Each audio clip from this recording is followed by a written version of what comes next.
مبارک بالوں کی برکات اور فیوزات کا ذکر کرنا چاہتا ہوں۔ اس بات میں دو رائے نہیں ہے کہ صحابہ کرام منہ مبارک کو دنیا و ما فیہا سے عزیز جانتے تھے۔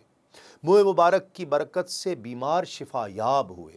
علامہ بدر الدین عینی حضرت عثمان بن عبداللہ بن موہب رضی اللہ تعالیٰ عنہ سے بیان کرتے ہیں کہ ام المومنین حضرت ام سلمہ رضی اللہ تعالیٰ عنہ کے پاس حضور نبی کریم صلی اللہ علیہ وآلہ وسلم کے منہ مبارک چاندی کی بوتل میں تھے۔ جب لوگ بیمار ہو جاتے تو وہ ان بالوں سے برکت حاصل کرتے اور ان کی برکت سے شفا پاتے۔ اگر کسی کو نظر لگ جاتی یا کوئی بیمار ہو جاتا تو وہ اپنی اہلیہ کو حضرت ام سلمہ رضی اللہ تعالی عنہ کے پاس برتن دے کر بھیجتے جس میں پانی ہوتا اور وہ اس پانی میں سے منہ مبارک گزار دیتی اور بیمار وہ پانی پی کر شفا یاب ہو جاتا اور اس کے بعد منہ مبارک اس برتن میں واپس رکھ دیا جاتا تھا۔ اسی طرح صحیح مسلم اور طبقات ابن سعد میں حضرت انس رضی اللہ تعالیٰ عنہ سے ایک اور روایت ہے۔ وہ فرماتے ہیں کہ میں نے دیکھا کہ حجام آپ صلی اللہ علیہ وآلہ وسلم کا سر مبارک مونڈ رہا تھا اور آپ کے صحابہ کرام آپ کے گرد گھوم رہے تھے اور چاہتے تھے کہ حضور کا کوئی بال بھی زمین پر گرنے کے بجائے ان میں سے کسی نہ کسی کے ہاتھ میں آ جائے۔ ناظرین کرام، منہ مبارک کی برکات کے ہی تناظر میں تاریخ واقعی اور دیگر کتب سیرت میں یہ روایت موجود ہے کہ جب شام میں حضرت خالد بن ولید رضی اللہ تعالی عنہ ابن اہم کی قوم کے ساتھ مقابلہ کر رہے تھے تو ایک روز مسلمانوں کے قلیل لشکر کا دشمن سے آمنا سامنا ہو گیا۔ انہوں نے رومیوں کے بڑے افسر کو مار دیا۔ اس وقت جبلہ ابن اہم نے تمام رومی اور عرب فوج کو یک بارگی حملہ کرنے کا حکم دے دیا۔ صحابہ کرام کی حالت نہایت نازک تھی اور رافع ابن عمر طائی نے حضرت خالد بن ولید رضی اللہ تعالیٰ سے کہا کہ آج معلوم ہوتا ہے کہ ہماری قضا آ گئی ہے۔ خالد بن ولید فرماتے ہیں کہ سچ کہتے ہو، اس کی وجہ یہ ہے کہ میں وہ ٹوپی بھول آیا ہوں جس میں حضور کے منہ مبارک ہے۔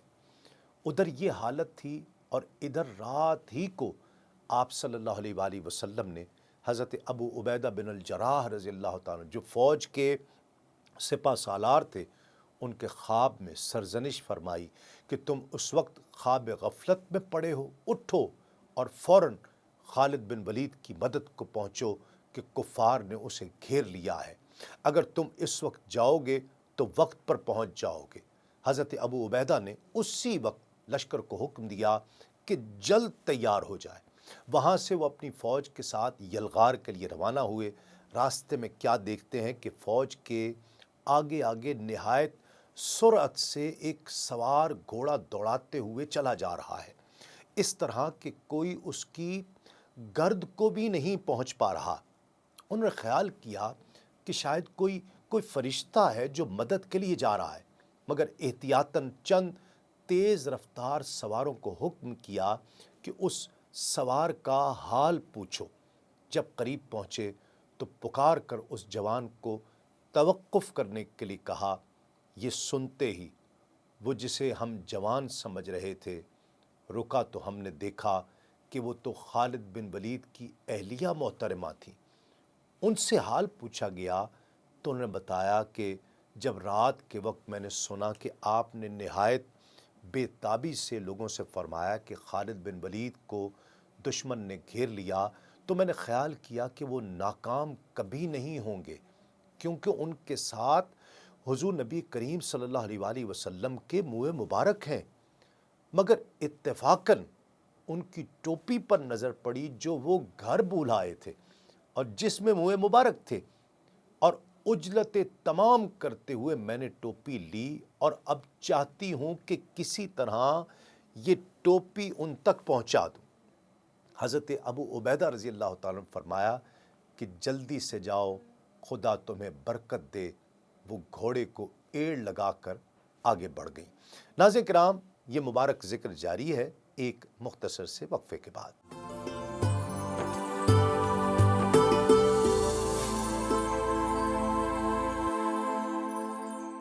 ناظرین کرام، خوش آمدید۔ آپ پروگرام دیکھ رہے ہیں آدم سے خاتم تک۔ حضرت رافع جو حضرت خالد بن ولید رضی اللہ تعالیٰ عنہ کے ساتھ تھے، آپ بیان کرتے ہیں کہ ہماری یہ حالت تھی کہ اپنی زندگی سے مایوس ہو چکے تھے۔ یکبارگی تحلیل و تکبیر کی آوازیں بلند ہوئیں۔ حضرت خالد بن ولید رضی اللہ تعالیٰ عنہ کو تجسس ہوا کہ یہ آواز کہاں سے آ رہی ہے، کہ اچانک ان کی رومی سواروں پر نظر پڑی جو بدحواس ہو کر بھاگے چلے آ رہے تھے اور ایک سوار ان کا پیچھا کر رہا تھا۔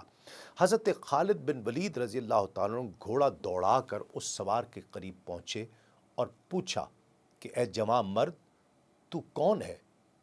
آواز آئی کہ میں تمہاری اہلیہ ام تمیم ہوں اور تمہاری مبارک ٹوپی لائی ہوں جس کی برکت سے تم دشمن پر ہمیشہ فتح پایا کرتے تھے۔ راوی حدیث قسم کھا کر کہتے ہیں کہ جب حضرت خالد بن ولید نے ٹوپی پہن کر کفار پر حملہ کیا تو لشکر کفار کے پاؤں اکھڑ گئے اور لشکر اسلام کو فتح نصیب ہوئی۔ ناظرین کرام، اب منا میں واپس چلتے ہیں، جہاں رسول اللہ صلی اللہ علیہ وآلہ وسلم کے بعد اکثر صحابہ کرام نے حلق کروایا، یعنی اس طرح پھروایا، سر صاف کروایا، اور بعض نے اپنے بال صرف ترشوائے یعنی قصر کیا۔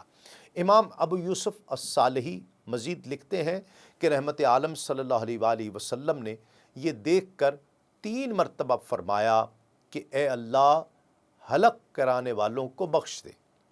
لوگوں نے عرض کی کہ یا رسول اللہ، بال ترشوانے والوں کے لیے یعنی قصر کرنے والوں کے لیے بھی دعا فرمائیے۔ حضور نے 1 مرتبہ فرمایا، اے اللہ، بال ترشوانے والوں کو بھی بخش دے۔ حلق کے بعد حضور نبی کریم صلی اللہ علیہ وآلہ وسلم نے خوشبو لگائی، قمیض پہنی، اور پھر سب حاجیوں نے احرام کھول دیے۔ رحمت عالم صلی اللہ علیہ وآلہ وسلم نے عبداللہ بن حذافہ سہمی رضی اللہ تعالیٰ عنہ کو بھیجا اور فرمایا کہ منا میں جا کر میری طرف سے یہ اعلان کر دے کہ عید الاضحیٰ کھانے پینے اور اللہ کا ذکر کرنے کا دن ہے۔ پھر ظہر سے پہلے سرکار دو عالم صلی اللہ علیہ وآلہ وسلم مکہ مکرمہ کی طرف اپنی اونٹنی پر سوار ہو کر روانہ ہوئے۔ حضور نے اپنے پیچھے حضرت معاویہ بن ابی سفیان کو بٹھایا ہوا تھا اور جا کر طواف افاضہ کیا۔ اس کو طواف صدر اور طواف زیارت بھی کہتے ہیں۔ پھر زمزم کا پانی پیا۔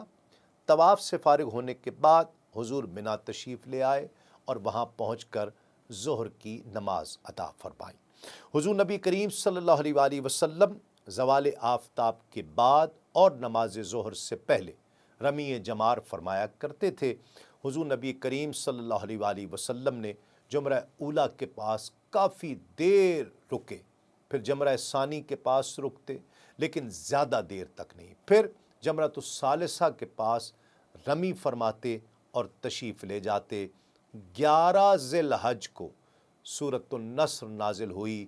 بسم اللہ الرحمن الرحیم، اذا جاء نصر اللہ والفتح ورأیت الناس يدخلون فی دین اللہ افواجا فسبح بحمد ربک واستغفر انہ کان توابا۔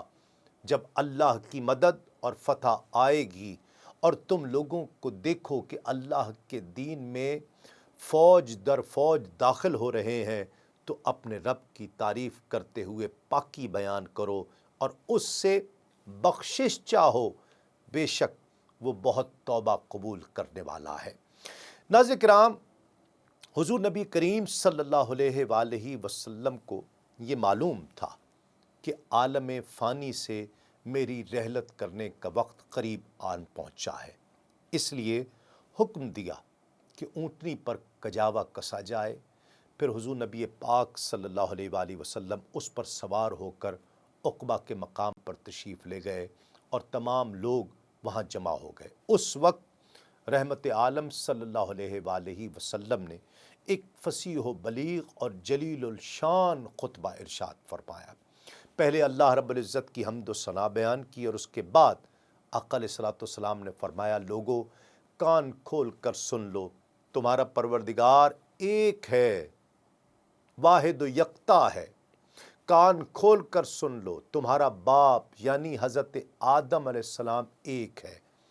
کان کھول کر سن لو، عربی کو عجمی پر کوئی فضیلت نہیں اور نہ عجمی کو فضیلت ہے عربی پر، نہ کالے رنگ والے کو سرخ رنگ والے پر اور نہ سرخ رنگت والے کو کالی رنگت والے پر، بجز تقویٰ کے۔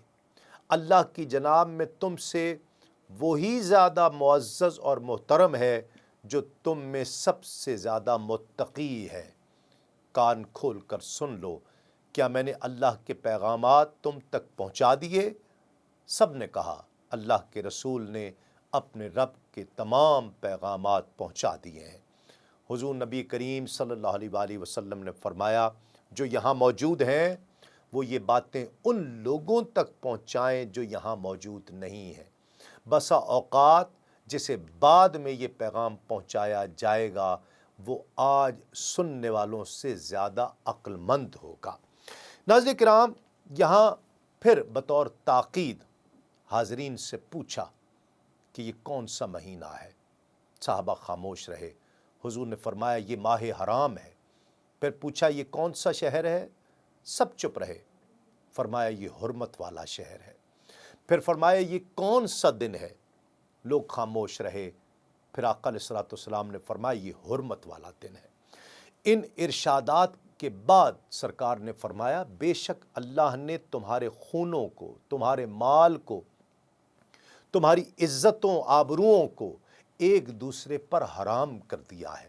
جس طرح یہ مہینہ اس تمہارے شہر میں اور اس مبارک دن میں رہنا۔ پھر فرمایا، اے لوگو تم اپنے پروردگار سے ملاقات کرو گے، وہ تم سے تمہارے اعمال کے بارے میں پوچھے گا۔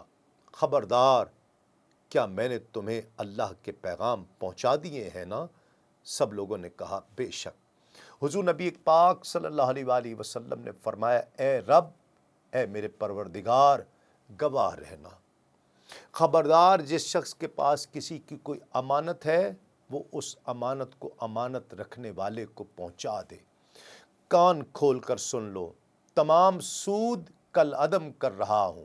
زمانہ جاہلیت کے تمام قتل معاف کیے جا رہے ہیں۔ سب سے پہلا قتل جو میں معاف کرتا ہوں وہ میرے چچا حارث کے بیٹے ربیعہ کا خون ہے۔ وہ بنو سعد میں شیر خوار بچہ تھا، حزیل نے اسے قتل کر دیا۔ پھر تاکیداً پوچھا، خبردار، کیا میں نے اللہ کا پیغام پہنچا دیا ہے؟ سب نے کہا بے شک۔ حضور نے فرمایا، اے اللہ تو گواہ رہنا۔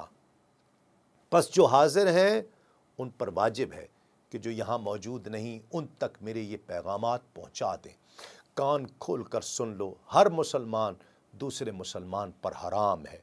پھر فرمایا، میری یہ بات اچھی طرح سن لو، ایک دوسرے پر ظلم نہ کرنا۔ کسی مسلمان کا مال دوسرے مسلمان پر حلال نہیں جب تک وہ خوشی سے نہ دے۔ آقا علیہ الصلوۃ والسلام نے فرمایا، اے لوگو، حرمت والے مہینوں کو تعداد میں کم یا ان میں اضافہ کرنا کفر ہے۔ گمراہ کیے جاتے ہیں اس سے وہ لوگ جو کافر ہیں۔ حلال کر دیتے ہیں ایک ماہ کو ایک سال اور حرام کر دیتے ہیں اسی کو دوسرے سال، تاکہ پوری کریں گنتی ان مہینوں کی جنہیں اللہ نے حرام کیا ہے۔ کان کھول کر سن لو کہ زمانہ لوٹ کر اس دن پر آ گیا ہے جس دن اللہ نے آسمانوں اور زمین کو پیدا فرمایا تھا۔ پھر یہ آیت مبارکہ تلاوت فرمائی کہ بے شک مہینوں کی گنتی اللہ کے نزدیک اللہ کی کتاب میں 12 مہینے ہیں۔ جب سے اس نے آسمان اور زمین بنائے ان میں سے 4 مہینے حرمت والے ہیں۔ یہ سیدھا دین ہے، تو ان مہینوں میں اپنی جان پر ظلم نہ کرو۔ فرمایا یہ 3 مہینے مسلسل ہیں، ذی قعد، ذی الحج، محرم، اور چوتھا رجب ہے جسے شہر مدر کہا جاتا ہے، جو جمادی الثانی اور شعبان کے درمیان ہے، اور مہینے کہ کبھی 29 دن ہوتے ہیں اور کبھی 30 دن۔ خبردار کیا، کیا میں نے اللہ کا پیغام پہنچا دیا ہے؟ سب لوگوں نے کہا بے شک۔ حضور نے فرمایا اے اللہ تو بھی گواہ رہنا۔ پھر فرمایا اے لوگو، عورتوں کے تم پر حقوق ہیں اور تمہارے حقوق ان پر ہیں۔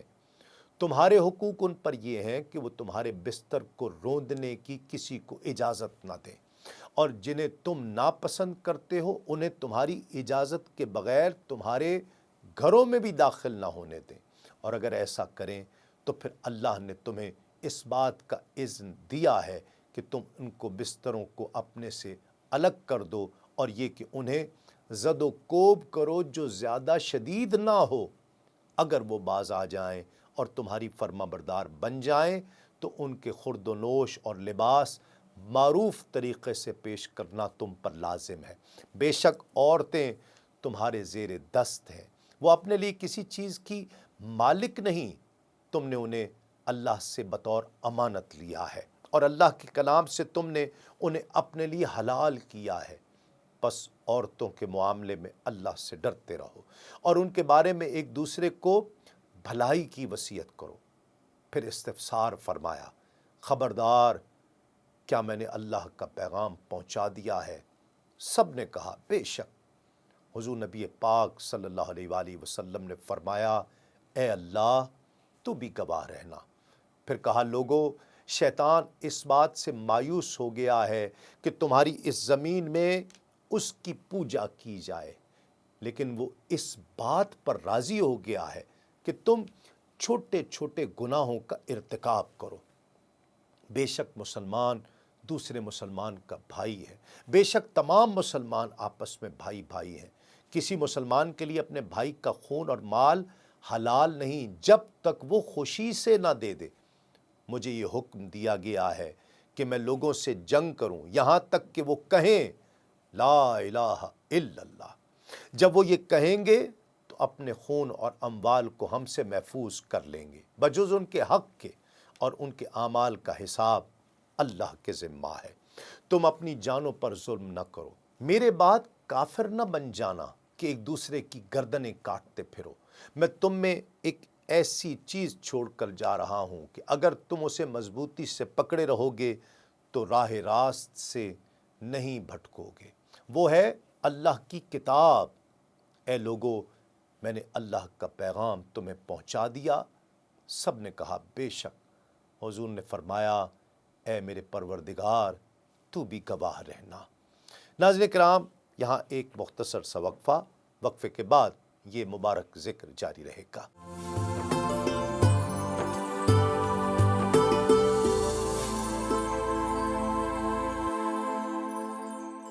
ناظرین کرام، خوش آمدید۔ آپ پروگرام دیکھ رہے ہیں آدم سے خاتم تک۔ مقام عقبہ پر ارشاد فرمایا گیا یہ ایک ایسا جامع اور جلیل القدر خطبہ ہے کہ طالبان حق قیامت تک اس سے فیضیاب ہوتے رہیں گے۔ یہ منشور ہے، دستور کی حیثیت رکھتا ہے۔ اس میں امت کے ہر طبقے کے لیے رشد و ہدایت کے وہ قواعد و ضوابط بیان کر دیے گئے ہیں کہ اگر امت ان پر کاربند رہے گی تو دونوں جہانوں میں فوز و فلاح کا تاج اس کے سر پر چمکتا رہے گا۔ اس خطبے کے ایک ایک جملے میں ناظرین کرام علم و حکمت کے سمندر موجزن ہے، اور اس خطبے سے فارغ ہونے کے بعد رحمت عالم صلی اللہ علیہ وآلہ وسلم اپنی قیام گاہ کی طرف تشریف لے گئے۔ ام المومنین حضرت عائشہ صدیقہ رضی اللہ تعالی عنہ فرماتی ہیں کہ سرکار دو عالم صلی اللہ علیہ وآلہ وسلم نے ایام تشریق کے تینوں دنوں میں رمی جمار کی، اور منگل کے دن ظہر کی نماز ادا کرنے کے بعد وہاں سے محسب روانہ ہوئے۔ اسے ہی ابطاح اور خیف بن کنانہ بھی کہا جاتا ہے۔ روایت میں آتا ہے کہ حضور کی وہاں آمد سے پہلے حضرت ابو رافع نے اپنے آقا کی استراحت کے لیے ایک خیمہ وہاں پر نصب کر رکھا تھا۔ حضور نے ظہر، عصر، مغرب اور عشاء کی نمازیں وہیں ادا فرمائیں۔ کچھ دیر آرام فرمانے کے بعد حضور نبی پاک صلی اللہ علیہ وآلہ وسلم بیدار ہوئے اور مکہ مکرمہ جا کر سحری کے وقت طواف الوداع کیا۔ اس طواف میں رمل نہیں تھا۔ حضور نبی کریم صلی اللہ علیہ وآلہ وسلم کے ساتھ جتنے صحابہ تھے ان سب نے نماز صبح سے پہلے طواف وداع کیا۔ واپسی کے وقت آپ سعد بن ابی وقاص رضی اللہ تعالیٰ عنہ کی عیادت کے لیے ان کے پاس تشریف لے گئے۔ حضور نبی پاک صلی اللہ علیہ وآلہ وسلم جب ان کی آرام گاہ پہنچے تو انہوں نے عرض کی، یا رسول اللہ، میری تکلیف حضور ملاحظہ فرما رہے ہیں، میں کافی دولت مند ہوں، میری وارث صرف میری بچی ہے، کیا میں 2/3 اپنے مال سے صدقہ نہ کر دوں؟ حضور نے فرمایا نہیں۔ عرض کی، نصف مال صدقہ کرنے کی اجازت ہے؟ فرمایا نصف نہیں، تیسرا حصہ کافی ہے۔ اس کے بعد اپنے حکمت بھرے کلمات سے حضرت سعد رضی اللہ تعالیٰ عنہ کو اور ان کے وسیلے سے قیامت تک آنے والے اپنے امتیوں کو حقیقت سے روشناس فرما دیا کہ اگر تم اپنے وارثوں کو غنی چھوڑ جاؤ تو یہ اس سے بہتر ہے کہ انہیں تم اس حالت میں چھوڑو کہ وہ محتاج ہوں، تنگ دست ہوں، لوگوں کے سامنے ہتھیلیاں پھیلاتے رہیں۔ جو خرچ اللہ کی رضا کے لیے دو گے اس کا تمہیں اجر دیا جائے گا، وہ لقمہ جو تم اپنی بیوی کے منہ میں ڈالتے ہو اس کا بھی تمہیں اجر و ثواب ملے گا۔ حضرت سعد بن ابی وقاص رضی اللہ تعالیٰ عنہ نے دریائے رحمت کو جوش پر دیکھا تو ایک آرزو، ایک تمنا سرکار کی خدمت میں پیش کی۔ عرض کی، یا رسول اللہ، اپنے دوستوں کے بعد پیچھے چھوڑ دیا جاؤں گا؟ حضور نے فرمایا تمہیں ہرگز پیچھے نہیں چھوڑا جائے گا، یعنی تمہاری موت کا وقت ابھی نہیں آیا، تم ابھی زندہ رہو گے، کئی نیک کام کرو گے جس سے تمہارا درجہ اعلیٰ اور عرفہ ہوگا، تیری وجہ سے کئی قوموں کو نفع پہنچے گا اور کئیوں کو نقصان پہنچے گا۔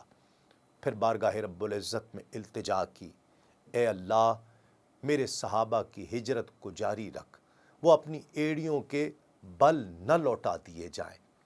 اپنے بیمار صحابی کی حوصلہ افزائی اور اس کو شاد کام کرنے کے بعد حضور نبی پاک صلی اللہ علیہ وآلہ وسلم مدینہ طیبہ کی طرف واپس روانہ ہوئے۔ حضور نبی کریم صلی اللہ علیہ وآلہ وسلم روحا کے مقام پر پہنچے اور وہاں سے ذوالحلیفہ پہنچے اور رات وہاں بسر فرمائی۔ جب صبح ہوئی تو وادی کے نشیب میں نماز فجر ادا فرمائی، نماز کے بعد پھر مدینۃ المنورہ کی طرف روانہ ہو گئے۔ ناظرین کرام، اب غدیر خم کے واقعے کے پس منظر میں کچھ تفصیل یہاں ایک مرتبہ پھر ذکر کرنے کی اجازت چاہوں گا۔ ہم جانتے ہیں کہ فتح مکہ کے بعد رحمت عالم صلی اللہ علیہ وآلہ وسلم نے حضرت علی المرتضیٰ رضی اللہ تعالیٰ عنہ کو یمن کی طرف تبلیغ اسلام کے لیے روانہ فرمایا تھا۔ سیدنا علی المرتضیٰ رضی اللہ تعالیٰ عنہ جب وہاں پہنچے تو ہمدان قبیلے کو اسلام قبول کرنے کی دعوت دی۔ آپ کی زبان مبارک سے جو کلمات ادا ہوئے، اللہ نے ہمدان کے لوگوں کے دلوں کے قفل ان کی برکت سے کھول دیے اور تمام قبیلہ مشرف و اسلام ہو گیا۔ اس کے بعد سن 10 ہجری میں ماہ رمضان میں رحمت عالم صلی اللہ علیہ وآلہ وسلم نے سیدنا علی المرتضیٰ رضی اللہ تعالیٰ عنہ کو 300 شاہ سواروں کا امیر بنا کر دوسری بار یمن کی طرف روانہ فرمایا۔ حضور نے اپنے دست مبارک سے پرچم باندھا اور علی المرتضیٰ کے حوالے کیا، پھر اپنے دست مبارک سے ان کے سر اقدس پر دستار باندھی اور انہیں روانہ کرنے سے پہلے وصیت فرمائی کہ علی اب اپنی منزل کی طرف روانہ ہو جاؤ، دائیں بائیں کسی چیز کی طرف التفات نہ کرنا۔ انہوں نے پوچھا، یا رسول اللہ، اس سفر میں میرا طرز عمل کیسا ہو؟ تو نبی پاک صلی اللہ علیہ وآلہ وسلم نے فرمایا کہ جب تم اس قوم کے علاقے میں پہنچو تو جب تک وہ تمہارے ساتھ جنگ شروع نہ کریں ان پر حملے میں پہل نہ کرنا۔ اگر وہ تم پر حملہ کر دیں تو تم اس وقت تک کوئی جوابی کارروائی نہ کرنا جب تک تمہارے لشکر کو کوئی مجاہد شہید نہ ہو۔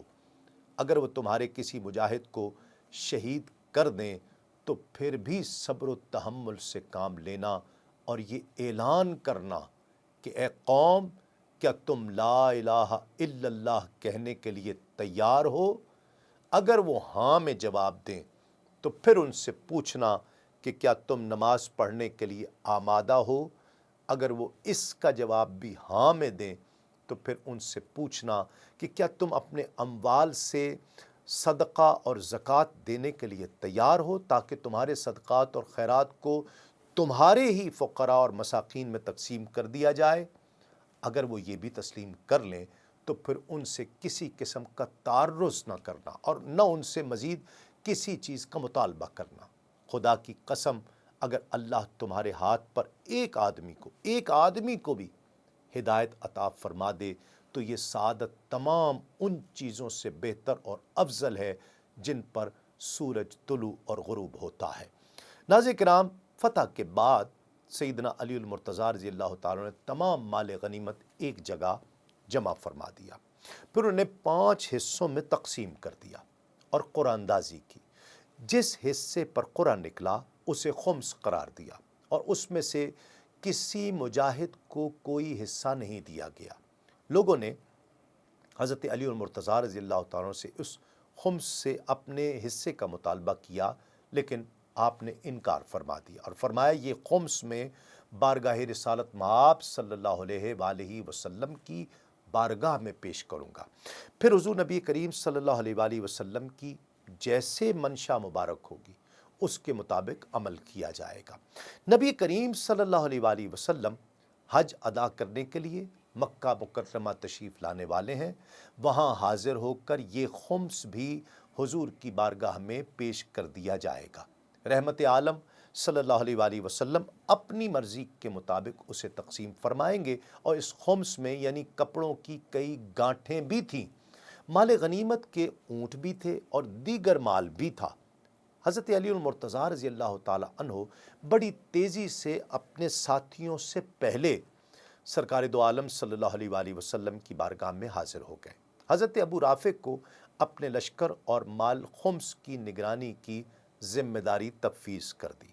حضرت علی المرتضیٰ رضی اللہ تعالی عنہ اپنے ساتھیوں کو صدقے کے اونٹوں پر سواری کرنے کی بھی اجازت نہیں دیا کرتے تھے۔ ان کے مکہ روانہ ہونے کے بعد لشکر میں شامل لوگوں نے حضرت ابو رافع سے مطالبہ کیا کہ انہیں احرام باندھنے کے لیے 2 چادریں دی جائیں، تو انہوں نے دے دیں۔ یہ لوگ جب حدود مکہ کے اندر داخل ہوئے تو سیدنا علی المرتضیٰ رضی اللہ تعالیٰ ان کی پیشوائی کے لیے تشریف لائے۔ جب دیکھا کہ ان سب نے خمس کے پارچات سے 2 چادریں لے کر ان سے احرام باندھ رکھا ہے تو آپ نے حضرت ابو رافع سے پوچھا کہ یہ کیا ہے؟ تو انہوں نے بتایا کہ آپ کے تشریف لے جانے کے بعد انہوں نے مجھ سے مطالبہ کیا، اس لیے میں نے انہیں یہ احرام کے لیے 2 چادریں دے دیں۔ آپ نے حضرت ابو رافع کو سرزنش کرتے ہوئے فرمایا کہ جب تم نے دیکھا تھا کہ میں نے ان کے اس مطالبے کو مسترد کر دیا ہے تو تم نے میری منشا کے خلاف انہیں یہ چادریں کیوں دیں؟ آپ نے کئی لوگوں سے احرام کی چادریں واپس لیں۔ جب وہ رحمت عالم صلی اللہ علیہ وآلہ وسلم کی خدمت میں حاضر ہوئے تو انہوں نے سیدنا علی المرتضیٰ رضی اللہ تعالیٰ کے خلاف شکایات کے دفتر کھول دیے۔ نبی کریم صلی اللہ علیہ وآلہ وسلم نے حضرت علی کو بلایا اور ان شکایات کی وجہ پوچھی۔ آپ نے عرض کیا، یا رسول اللہ، میں نے قطعاً کوئی ایسی بات نہیں کی جس سے انہیں شکایت ہو گئی ہو، اور اس غنیمت سے جو ان کا حصہ تھا میں نے ان میں تقسیم کر دیا، لیکن خمس کو محفوظ رکھا تاکہ اسے حضور کی خدمت عالی میں پیش کیا جائے اور حضور پھر جس طرح مناسب خیال فرمائیں اس کے بارے میں فیصلہ فرما دیں۔ اب اس پس منظر کو ناظرین کرام ذہن میں رکھتے ہوئے غدیر خم کے واقعے کی جانب بڑھتے ہیں۔ امام ابن کثیر لکھتے ہیں کہ مکۃ المکرمہ میں ارکان حج ادا کرنے کے بعد سرکار دو عالم صلی اللہ علیہ وآلہ وسلم اپنے جملہ جانثاروں کے ساتھ مدینہ طیبہ کی طرف عازم سفر ہو گئے۔ جب یہ کاروان عشق و مستی غدیر خم کے مقام پر پہنچا تو نبی کریم صلی اللہ علیہ وآلہ وسلم نے سب کو وہاں ٹھہرنے کا حکم دیا۔ علامہ یاقوت حموی معجم البلدان میں لکھتے ہیں کہ غدیر خم ایک موضع کا نام ہے جو مکہ مکرمہ اور مدینہ طیبہ کے درمیان میں واقع ہے، اور جوفہ کے گاؤں سے اس کی مسافت صرف 2 میل ہے۔ غدیر خم ایک چھوٹی سی جھیل کا نام ہے۔ عربی میں تالاب کو غدیر کہتے ہیں، جو مقام جوفہ سے 4 کلومیٹر کے فاصلے پر واقع ہے۔ خود جوفہ مکہ مکرمہ کے شمال مغرب میں 200 کلومیٹر کے فاصلے پر واقع ہے، جو احرام باندھنے کے بعد 5 میقاتوں میں سے ایک میقات ہے۔ یہ وہ مقام ہے جہاں شام کے راستے سے حج کے لیے مکہ آنے والے لوگ احرام باندھتے ہیں، اور اسے میقات اہل شام بھی کہا جاتا ہے، اور مکے سے واپسی پر مدینہ المنورہ، مصر، شام اور عراق والوں کے راستے الگ ہو جاتے ہیں۔ غدیر کے مقام پر پانی اور درختوں کی موجودگی کی وجہ سے وہاں گزرنے والے قافلے یہاں پر رکا کرتے ہیں۔ حجۃ الوداع میں اپنے محبوب کریم صلی اللہ علیہ وآلہ وسلم کی معیت میں حج ادا کرنے کی سعادت سے بہرہ مند ہونے کے لیے جزیرہ عرب کے گوشے گوشے سے لوگ یہاں کھنچے چلے آئے تھے۔ حج سے فراغت کے بعد ہر ایک نے اپنے اپنے علاقے کی طرف واپس جانا تھا۔ رحمت عالم صلی اللہ علیہ وآلہ وسلم نے مناسب جانا کہ اس سے پیشتر کے تمام قبائل یہاں سے منتشر ہو کر اپنی اپنی منزل کی طرف روانہ ہو جائیں۔ ان لوگوں کے دلوں میں حضرت علی المرتضیٰ رضی اللہ تعالی عنہ کی بے داغ سیرت و کردار کے بارے میں جو غلط فہمیاں پیدا ہو گئی ہیں، ان کا قطعی طور پر ازالہ کیا جائے تاکہ کوئی غلط فہمی باقی نہ رہے۔ سرکار دو عالم صلی اللہ علیہ وآلہ وسلم نے، ناظرین کرام، جب بھی کوئی اہم خطاب فرمانا ہوتا تو مؤذن الصلاۃ الجامعہ اعلان کرتا تھا، اور یہ آواز سن کر جہاں کہیں بھی کوئی کلمہ گو ہوتا وہ بھاگا بھاگا جلدی چلا آتا۔ اس روز بھی مؤذن نے الصلاۃ الجامعہ کے مانوس کلمات سے اعلان کیا۔ تمام قبائل جہاں تھے وہاں رک گئے تاکہ اپنے آقا سے رخصت ہونے سے پہلے اپنے ہادی و مرشد کے ان آخری کلمات کو سن لیں اور انہیں حرز جاں بنا لیں۔ علامہ ابن کثیر اپنی تصنیف السیرۃ النبویہ میں اس کے بارے میں یوں لکھتے ہیں کہ ذی الحج کا مہینہ تھا، اس ماہ کی 18 تاریخ تھی، اتوار کا دن تھا۔ نبی پاک صلی اللہ علیہ وآلہ وسلم نے اس موقع پر ایک عظیم الشان خطبہ ارشاد فرمایا، جس میں سیدنا علی المرتضیٰ رضی اللہ تعالی عنہ کے فضل و کمال، امانت و دیانت، عدل و انصاف کے بارے میں اپنی زبان حقیقت بیان سے شہادت دی۔ اس شہادت کے بعد اگر کسی غلط فہمی کے باعث کسی کے دل میں سیدنا علی المرتضیٰ رضی اللہ تعالیٰ عنہ کے بارے میں کوئی وسوسہ تھا تو وہ ہمیشہ کے لیے محو ہو گیا۔ حضرت بریدہ بن حصیب رضی اللہ تعالیٰ عنہ فرماتے ہیں کہ میں بھی ان لوگوں میں سے تھا جن کے دلوں میں سیدنا علی المرتضیٰ کی ذات والا صفات کے بارے میں طرح طرح کی غلط فہمیاں پیدا ہو گئی تھیں۔ سرکار دو عالم صلی اللہ علیہ وآلہ وسلم کے اس ارشاد پاک کو سن کر میرے دل میں سیدنا علی المرتضیٰ رضی اللہ تعالیٰ عنہ کی اتنی محبت پیدا ہو گئی کہ آپ میرے سب سے زیادہ محبوب بن گئے۔ ناظرین کرام، غدیر خم کے مقام پر رسول اللہ صلی اللہ علیہ وآلہ وسلم کی قیادت میں اسلامی قافلے کو یہیں خیمہ زن چھوڑنا پڑے گا، کیونکہ آج کے پروگرام کا وقت ختم ہوا چاہتا ہے۔ اگلے پروگرام میں غدیر خم کی تفصیل اور پھر اس کے بعد رسول اللہ صلی اللہ علیہ وآلہ وسلم کے ایام علالت کا تذکرہ کریں گے۔ دیکھتے رہیے آدم سے خاتم تک صرف سنو نیوز پر۔ تسلیم احمد صابری کو اجازت دیجیے۔ السلام علیکم۔ تسلیمات۔